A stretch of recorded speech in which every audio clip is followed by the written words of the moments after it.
Como los cuervos, Jeffrey Archer. Título: Becky, 1918-1920. Capítulo 8. Becky se despertó a la mañana siguiente antes de que sonase el despertador.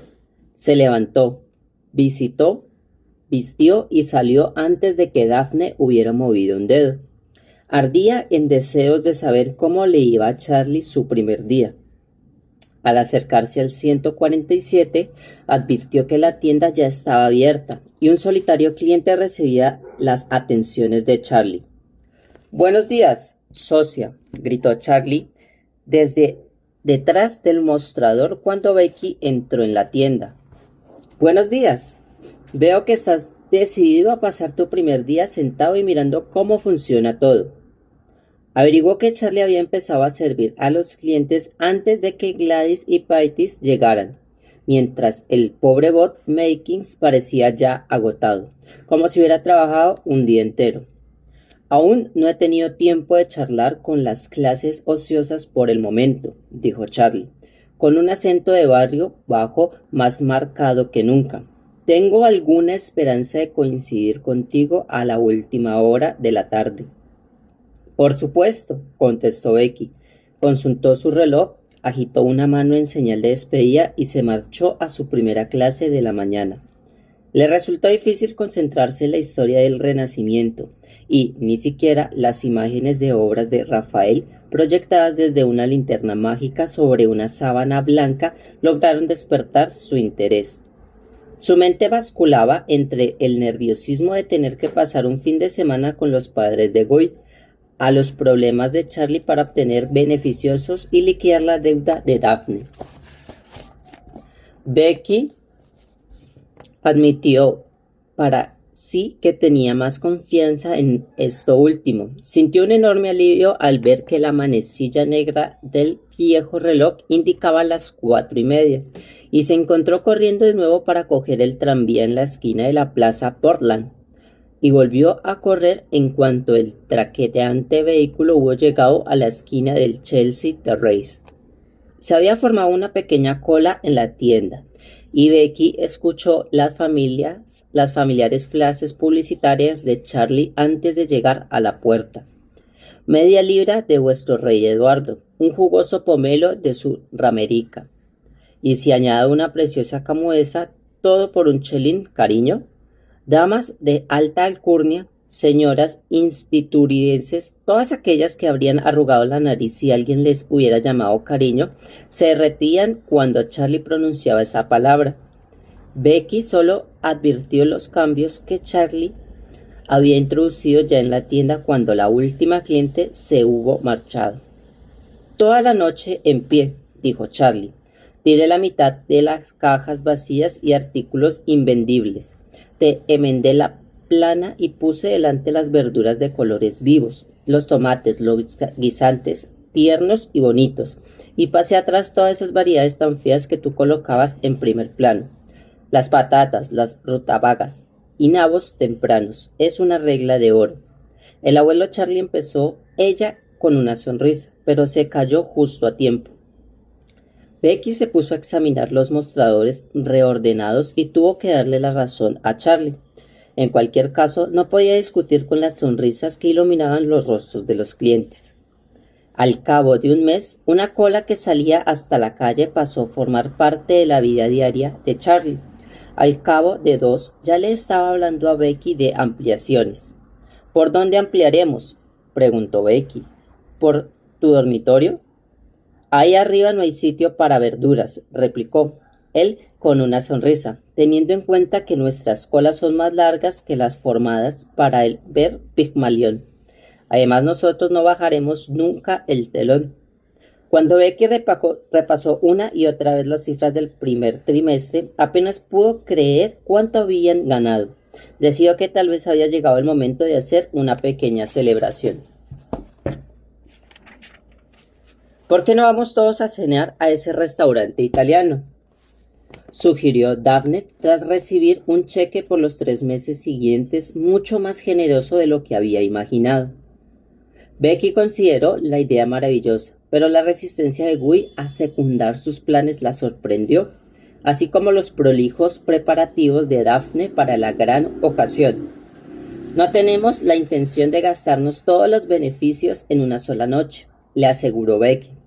Lástima, porque empezó a pensar que es la única posibilidad que me queda de imponer la cláusula de penalización. No me estoy quejando. Al fin y al cabo, Charlie representará un cambio sustancial.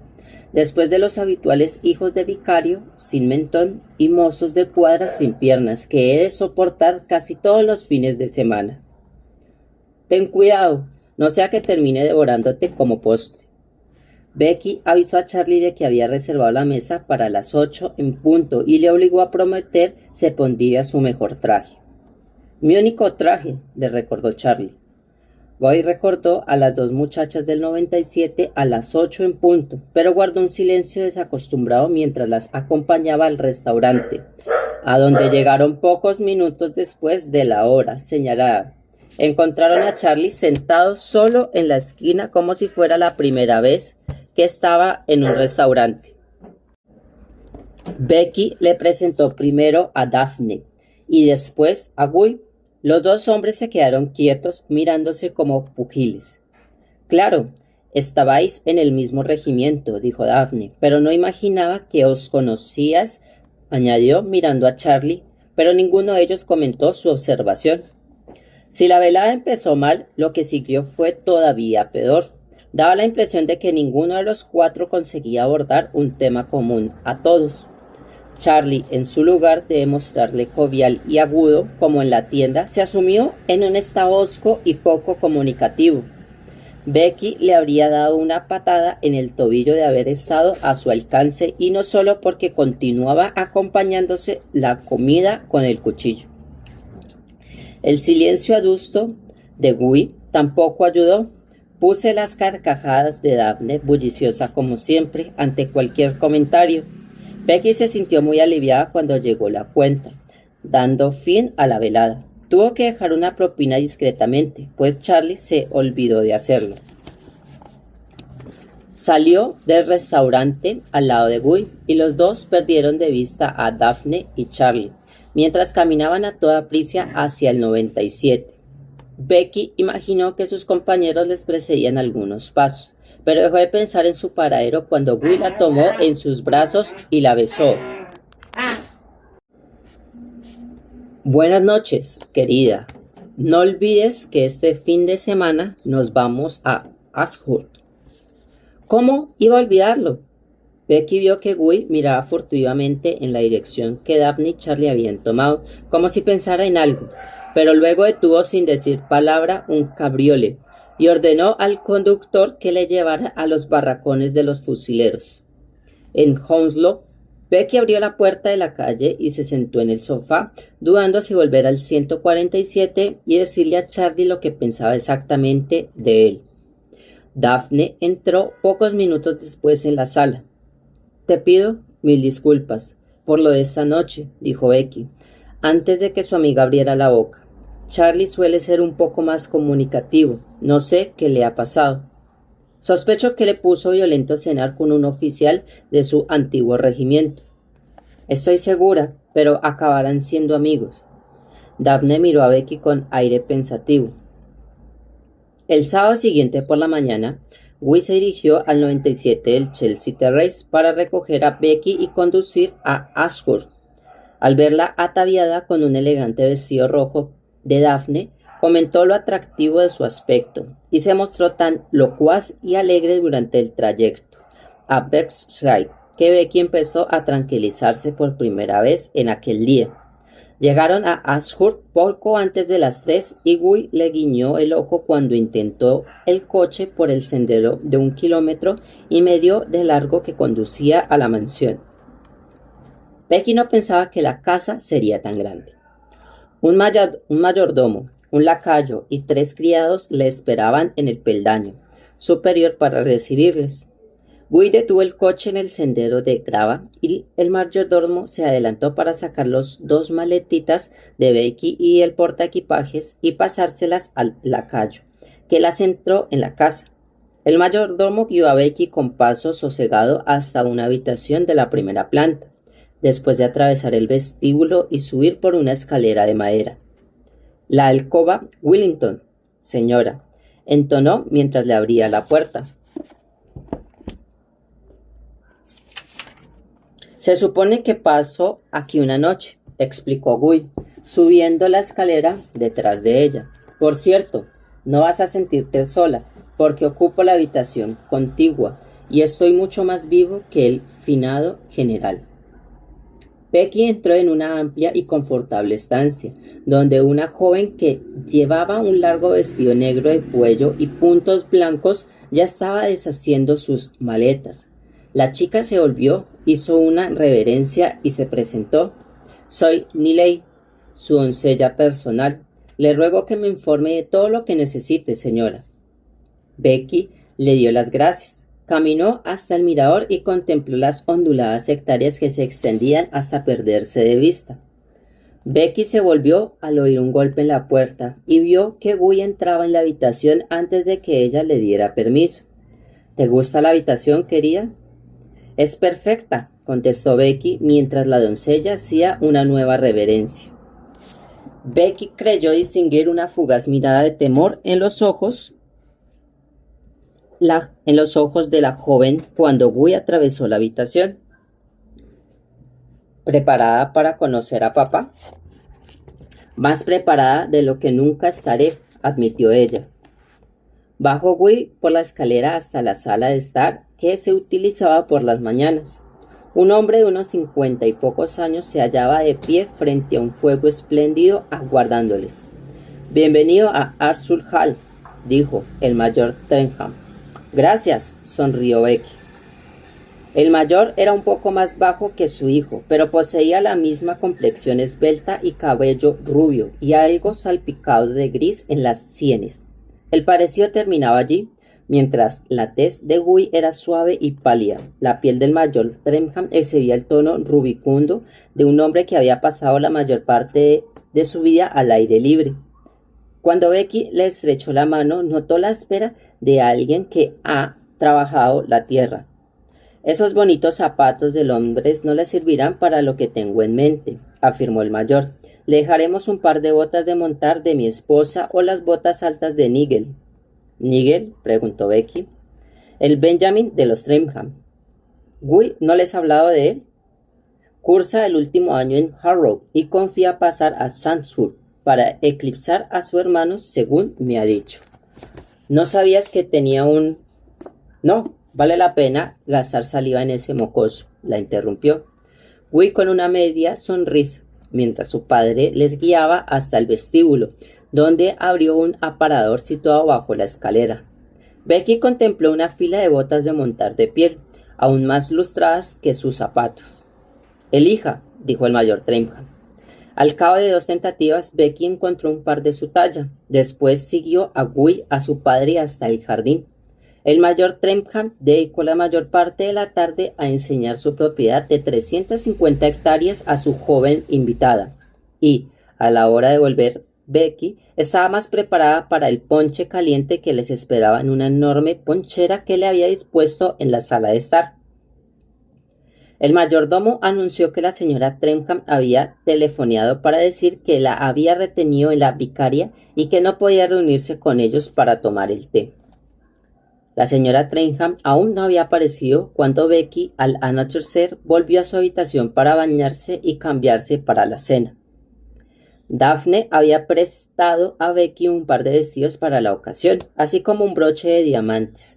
Pese a la protesta de Becky, sin embargo, cuando se miró en el espejo, el resultado no la disgustó. Becky regresó a la sala de estar. Al oír las 8 en alguno de los numerosos relojes esparcidos por la casa, observó enseguida el efecto que el traje y el broche producían en ambos hombres. Un fuego espléndido continuaba ardiendo en la chimenea, pero la madre de Guy seguía sin aparecer. Un vestido encantador, señorita Salmón, dijo el mayor. Gracias, mayor Trenham, dijo Becky paseando la vista por la estancia. Mi esposa se reunirá con nosotros dentro de un momento, aseguró el mayor. a Becky mientras el mayordomo servía un jerez en una bandeja de plata a la joven. Me ha gustado mucho el paseo por la finca, dijo Becky. Creo que no se merece esa descripción, querida, replicó el mayor con una cálida sonrisa. Pero me alegra que disfrutara el paseo, añadió mirando más allá de Becky. Esta se giró en redondo y vio una dama alta y elegante vestida de negro de pies a cabeza que entraba en la sala. Se acercó a ellos con paso lento y sosegado. Madre, dijo Guy, adelantándose para besarla en la mejilla, me gustaría presentarte a Becky Salmón. ¿Cómo está usted? Preguntó Becky. ¿Puedo preguntar quién sacó mis mejores botas de montar del aparador del vestíbulo? Preguntó la señora Trenham, ignorando la mano extendida de Becky. Y después tuvo bien a bien devolverla cubierta del barro. Yo, dijo el mayor. De lo contrario, la señorita Salmón habría tenido que pasear por la granja con zapatos de tacón, algo muy poco sensato dado las circunstancias. La señorita Salmón habría demostrado su sensatez viniendo con el calzado apropiado. Lo siento muchísimo, empezó Becky. ¿Dónde has estado todo el día, madre? Cortó Guy. Confiamos en verte mucho antes. Intentaba solucionar alguno de los problemas que nuestro nuevo vicario parece incapaz de afrontar, replicó la señora Trenham. No tiene ni la menor idea cómo organizar el oficio religioso de Pascua. No sé qué les enseñan en Oxford actualmente. Teología, tal vez, insinuó el señor Trenham. El mayordomo carraspeó. La cena está servida, señora. La señora Trenham se volvió sin pronunciar palabra y les guió a paso vivo hasta el comedor. Situó a Becky a la derecha del mayor y frente a ella 3 cuchillos, 4 tenedores y 2 cucharas brillaban frente a Becky. No le costó elegir con cuál empezar, pues el primer plato era sopa, y en lo sucesivo, siguiendo el consejo de Daphne, imitó en todo momento a la señora Trenham. Su anfitriona no dirigió la palabra a Becky hasta que se sirvió el plato principal. En lugar de ello, habló a su esposo de esfuerzos de Nigel en Harrow, muy poco impresionantes, del nuevo vicario, casi igual del desastroso, y de Lady Lavinia Malim, la viuda de un juez que se había mudado al pueblo en fecha reciente y estaba provocando más problemas de los acostumbrados. La boca de Becky estaba llena de faisán, cuando la señora Trenham le preguntó de improviso: ¿qué profesión ejerce su padre, señora Salmón? Está muerto, tartamudeó Becky. Oh, cuánto lo siento. Imagino que murió sirviendo en la guerra con su regimiento. ¿No? Así pues, ¿qué hizo durante la guerra? Tenía una panadería en Whitechapel, añadió Becky, recordando la advertencia de su padre. Si intentas alguna vez disfrazar tu medio social, acabarás llorando. ¿Whitechapel? Inquirió la señora Trenham. ¿No se trata de un delicioso pueblecillo en las afueras de Worcester, si no me equivoco? No, señora Trenham, está en el corazón del East End de Londres, dijo Becky, confiando en que Guy acudiría en su ayuda, pero parecía más interesado en saborear su clarete. Oh, dijo la señora Trenham, sus labios formaron una línea recta. Recuerdo que una vez visité a la esposa del obispo de Worcester en un lugar llamado Whitechapel, pero confieso que jamás me he encontrado en la necesidad de desplazarme al East End. Supongo que allí no tienen obispo. Poso sobre la mesa el cuchillo y el tenedor. Sin embargo, mi padre, Sir Ramón Harkness, tal vez habría oído hablar de él, señorita Salmón. No, la verdad es que no, contestó Becky con franqueza. Otra mirada que de desdén apareció en el rostro de la señora Trenham, aunque no logró dominar su verborrea. ¿Quién fue nombrado baronet por sus servicios al rey Jorge V? ¿Y cuáles fueron esos servicios?, preguntó Becky inocentemente. La señora Trenham hizo una pausa antes de proseguir. Jugó un pequeño papel en los esfuerzos de su majestad por impedir que los alemanes nos vencieran.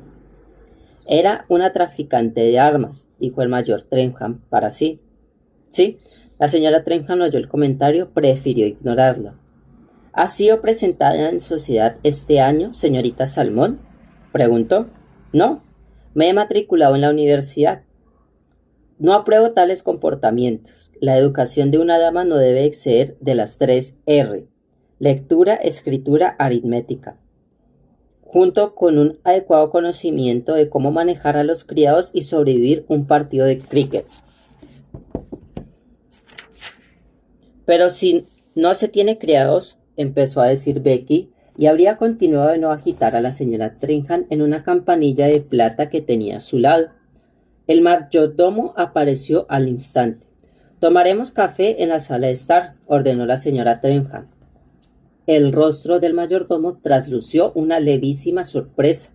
La señora Trenham se levantó y precedió a los demás por un largo pasillo hasta llegar a la sala de estar, donde el fuego ya no ardía con tanto entusiasmo. «¿Le apetece una copa de coñac, señorita Salmón?», preguntó el mayor Trenham mientras Gibson servía el café. «No, gracias». «Os ruego que me excuséis», dijo la señora Trenham, levantándose de la silla en que acaba de sentarse. «Padezco una ligera jaqueca, así que me retiraré a mi alcoba. Con vuestro permiso». «Por supuesto, querida», contestó el mayor con voz indiferente. Guy se sentó junto a Becky y le cogió la mano en cuanto su madre salió. «Se encontrará mejor por la mañana, cuando la migraña se haya calmado». «Lo dudo», susurró Becky. Se volvió hacia el mayor Trenham. «Creo que tendrá que disculparme a mí también. Ha sido un día muy largo y estoy segura de que ustedes dos tienen mucho de qué hablar». Los dos hombres se pusieron de pie. Becky salió de la sala y subió por la larga escalera hasta su dormitorio. Se desnudó a toda prisa. Se lavó en una palanga de agua casi helada. Atravesó encogida la habitación desprovista de calefacción y se deslizó entre las sábanas de su fría cama. Casi se había dormido cuando oyó girar el pomo de la puerta, parpadeó varias veces y fijó la vista en el extremo opuesto de la habitación. La puerta abrió poco a poco, pero solo distinguió la silueta de un hombre que entraba y cerraba la puerta en silencio a su espalda. «¿Quién es?», preguntó Becky. «Yo», dijo Guy. «Se me ocurrió pasar un momento y desearte buenas noches». Becky se subió la sábana de arriba hasta el cuello. «Buenas noches», dijo con brusquedad. «Eso es muy poco cariñoso», respondió Guy, que había atravesado la habitación para sentarse en el borde de su cama. «Solo sería comprobar que todo estaba bien. Me pareció que lo habías pasado bastante mal esta noche». «Estoy bien, gracias», dijo Becky. Cuando él se inclinó para besarla, la joven se apartó y Guy solo consiguió rozarle la oreja. «Tal vez no sea el momento adecuado». «O el lugar», añadió Becky, apartándose más, a punto de caer al borde de la cama. «Solo desea darte un beso de buenas noches». Becky permitió que la tomara en sus brazos y besarla en los labios, pero él la retuvo más tiempo del que Becky esperaba y acabó deshaciéndose de su abrazo. «Buenas noches, Guy», dijo con firmeza. Al principio Guy no se movió, después se puso en pie poco a poco. Tal vez en otra ocasión. Al cabo de un momento la puerta se cerró a su espalda. Becky esperó unos momentos antes de saltar de la cama, se acercó a la puerta, giró la llave en la cerradura y la quitó antes de volver a la cama. Tardó un rato en dormirse. Cuando Becky bajó a desayunar por la mañana, el mayor Trenham le informó de que tras una noche inquieta, la migraña de su esposa no había desaparecido. Se quedaría en la cama hasta que el dolor se hubiera disipado por completo. Más tarde, cuando el mayor y Guy se fueron a la iglesia, Becky se quedó leyendo los periódicos dominicales en la sala de estar. Observó que los criados murmuraban entre sí cada vez que levantaba la vista. La señora Trenham apareció a la hora de comer, pero no hizo el menor intento de unirse a la conversación que se desarrollaba al otro extremo de la mesa. «¿Cuál ha sido el texto escogido por el vicario esta mañana?», preguntó inesperadamente cuando vestían el flan sobre el budín de frutas. «Trata a los demás como desees que te traten a ti», replicó el mayor con un ligero tono de irritación. «¿Qué le ha parecido el servicio de nuestra iglesia local, señorita Salmón?», preguntó la señora Trenham, dirigiéndose a Becky por primera vez. «¿Yo? No», empezó Becky. «Ah, ya, por supuesto. Pertenece usted al pueblo elegido». «No soy católica». «Oh», fingió sorprenderse la señora Trenham, El apellido Salmón me hizo pensar que en ese caso no le hubiera gustado la iglesia de San Miguel. Está demasiado cerca a la tierra. Becky empezó a preguntarse si la señora Trencham calculaba o incluso ensayaba previamente cada palabra que pronunciaba y cada gesto que llevaba a cabo. Después de comer, la señora Trencham volvió a desaparecer y Guy sugirió que Becky y él saldrían a dar un paseo. Becky subió a su habitación y se puso los zapatos viejos, demasiado aterrorizada para insinuar que le prestasen un par de botas de montar de la señora Trencham. Cualquier cosa con tal de huir de la casa, le dijo Becky cuando bajó y no volvió a abrir la boca hasta estar segura de que la señora Trencham no podía oírla. ¿Qué espera de mí?, preguntó por fin. Vamos, no hay para tanto, insistió Guy. Estás exagerando. Papá está convencido de que cederá con el tiempo, y, en cualquier caso, si tuviera que escoger entre ella y tú, sé exactamente a las cual de las dos concedo más importancia. Becky le apretó la mano. Gracias, querido, pero no estoy segura de poder soportar otra velada como la de ayer. Podríamos marcharnos pronto y pasar el resto del día en tu casa, dijo Guy. Becky se volvió para mirarle sin saber si estaba bromeando. Será mejor que regresemos a casa, se apresuró a decirle él, o se quejará de que la hemos dejado sola toda la tarde. Los dos aceleraron el paso. Pocos minutos después subieron la escalera de piedra situada frente al vestíbulo. En cuanto Becky se puso los zapatos de estar por casa y comprobó su peinado en el espejo del vestíbulo, se reunió con Guy en la sala de estar. Se quedó sorprendida al ver un servicio de té completo ya preparado. Consultó su reloj, eran solo las 3:15. Lamento que consideraras necesario hacer esperar todo el mundo, Guy, fueron las primeras palabras que oyó Becky cuando entró en la sala. Nunca habíamos tomado el té tan pronto, afirmó el mayor desde el otro lado de la chimenea. ¿Toma usted té, señora Salmón? Señorita Salmón, preguntó la señora Trencham, consiguiendo pronunciar su apellido como si fuera una afrenta insignificante. Sí, gracias, contestó Becky. Tal vez podrías llamar a Becky por su nombre, insinuó Guy. Los ojos de la señora Trencham se posaron sobre su hijo. No puedo soportar esa costumbre moderna de dirigirse a todo el mundo por su nombre, en especial cuando te acaba de presentar a la persona. ¿Darjeeling, Lapsang o Earl Grey, señorita Salmón? Preguntó sin darle tiempo de reaccionar a nadie. Esperó expectantamente la respuesta a Becky, pero esta no se produjo porque Becky todavía no se había repuesto del anterior sarcasmo. Es obvio que en Whitpool no hay mucho donde elegir, añadió. Becky acarició la idea de coger la tetera y derramar el contenido sobre la mujer, pero logró controlarse, pues sabía que el objetivo de la señora Trencham era sacarla de sus casillas. ¿Tiene hermanos o hermanas, señora Salmón?, preguntó la mujer tras unos instantes de silencio. No, soy hija única. Me sorprende en extremo. ¿Por qué?, preguntó Becky con candor. Siempre había pensado que las clases inferiores se reproducían como conejos, dijo la señora Trencham, poniendo otro terrón de azúcar en el té. Madre, la verdad, empezó Guy. Solo hacía una broma, le interrumpió su madre. Guy me toma muy en serio a veces, señorita Salmón. Sin embargo, recuerdo que mi padre, Sir Raymond, dijo una vez. ¿Otra vez? No, dijo el mayor. Que las clases eran como el agua y el vino, bajo ninguna circunstancia deben mezclarse. Pero yo pensaba que fue Jesucristo quien transformó el agua en vino, señaló Becky. La señora Trencham decidió pasar por lo alto la observación. Por eso exactamente tenemos oficiales y otras jerarquías, porque Dios lo planeó así. ¿Y qué cree usted que Dios planeó? Que estallara una guerra, a fin de que esos mismos oficiales y otras jerarquías pudieran matarse mutuamente de forma indiscriminada, preguntó Becky. No tengo ni la menor idea, señorita Salmón. Ya ve, no poseo la ventaja de ser una intelectual como usted. Soy una sencilla y llana mujer, se dice lo que piensa, por lo que si es todo lo que hicimos sacrificios durante la guerra. ¿Y qué sacrificios hizo usted, señora Trencham?, inquirió Becky.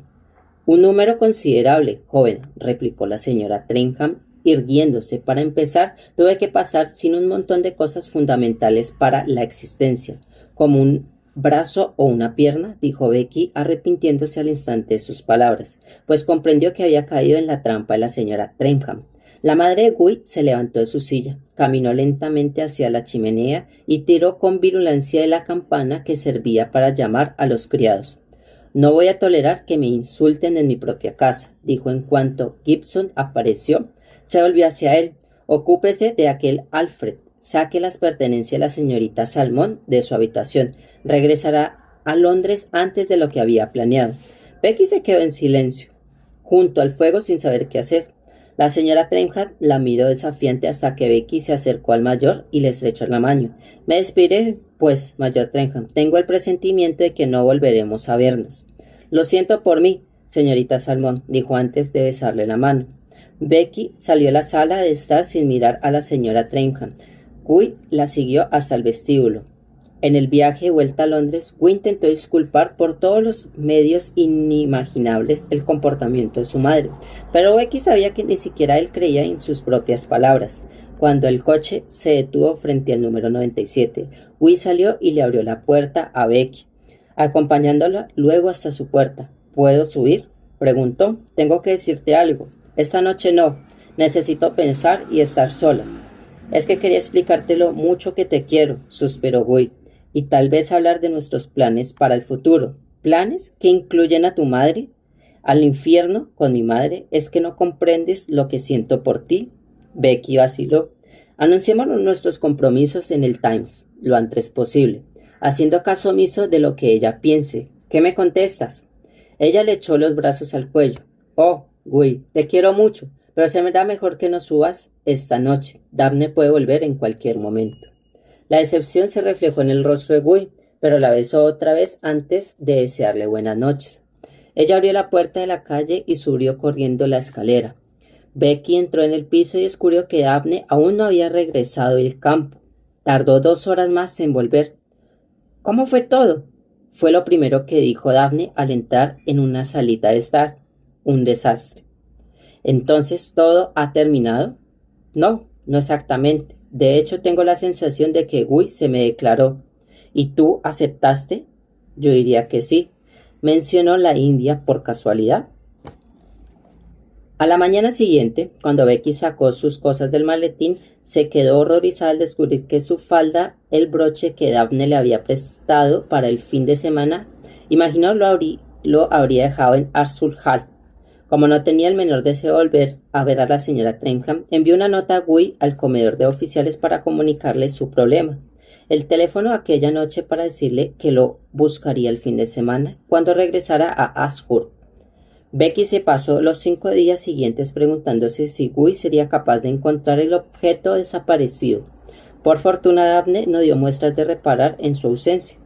Becky solo deseaba devolver el broche a su caja antes de que Daphne tuviera ganas de ponérselo. Will escribió el domingo por la noche para decirle que, pese al registro exhaustivo de la habitación de los invitados, no había localizado el broche. En cualquier caso, Nellie le había comunicado que recordara claramente haber puesto en la maleta sus joyas antes de que se marchara. La noticia desconcertó a Becky, pues recordaba que se vio obligada a hacer la maleta ella misma tras su terminada expulsión